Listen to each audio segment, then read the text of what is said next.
আসসালামু আলাইকুম ওরহমতুল্লাহ। Welcome to my channel.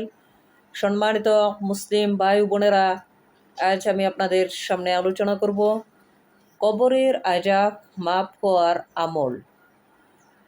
ছোট্ট একটি আমলের দ্বারা, ছোট্ট একটি ওজিফার দ্বারা আপনারা কবরের আযাব মাফ পেয়ে যেতে পারেন। ছোট্ট একটি ওজিফা পাঠ করলে কবরের আযাব মাফ হয়ে যায়, সে সম্পর্কে আলোচনা করব।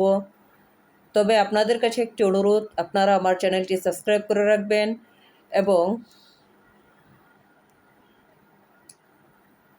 ভিডিওটি অন্যদের মাঝে শেয়ার করে দিবেন, যাতে আপনাদের পাড়া প্রতিবেশী, ভাই বন্ধু, আত্মীয় স্বজন এবং অন্যান্য সকলেই ভিডিওটি দেখে উপকৃত হতে পারে এবং ওজিফাটি পাঠ করে কবরের আযাব মাফ পেতে পারে আল্লাহর রহমতে।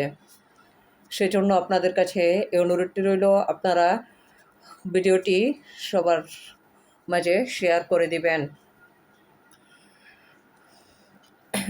ওজিফাটি হলো আল বারিও। আল বারিও নামের অর্থ হচ্ছে সৃজনকারী। এটি একটি মিশ্র গুণসম্পন্ন নাম। আল্লাহর এই নামটি একটি মিশ্র গুণসম্পন্ন নাম।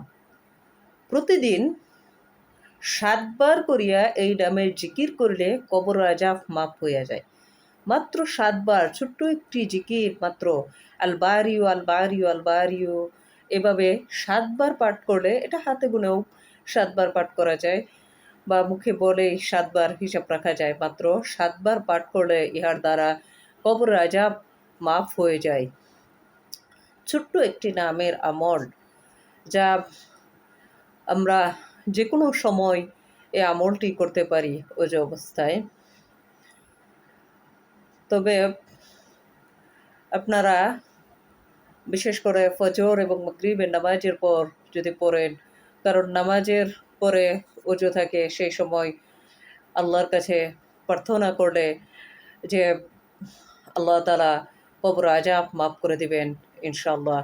আল বারিও নামটি 7 বার, প্রতিদিন 7 বার। ছোট্ট একটি নামের ওজিফা, যা 7 বার পড়লেও কোনো সময়, বেশি সময় নষ্ট হবে না, আপনাদের কাজেরও ক্ষতি হবে না। এই নামটি প্রতিদিন 7 বার করে পাঠ করতে হবে, তাহলে ইনশাআল্লাহ আল্লাহর রহমতে কবরের আযাব মাফ হয়ে যাবে। তবে আপনারা ওজিফা শরীফ পাঠ করার আগে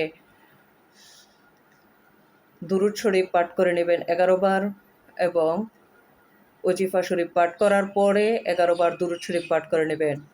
এবং যতদিন আপনারা ওজিফা পড়বেন হালাল খাদ্য খাবেন এবং আল্লাহর কাছে গুনাহ মাফ হওয়ার জন্য প্রার্থনা করবেন। অতীতের গুনাহের জন্য অনুতপ্ত হয়ে আল্লাহর কাছে প্রার্থনা করবেন। মা বাবার সাথে বেয়াদবি করবেন না, সবার সাথে সৎ ব্যবহার করবেন। ইনশাআল্লাহ আল্লাহ তাআলা কবরের আযাব মাফ করে দিবেন। আসসালামু আলাইকুম ওয়া রাহমাতুল্লাহ।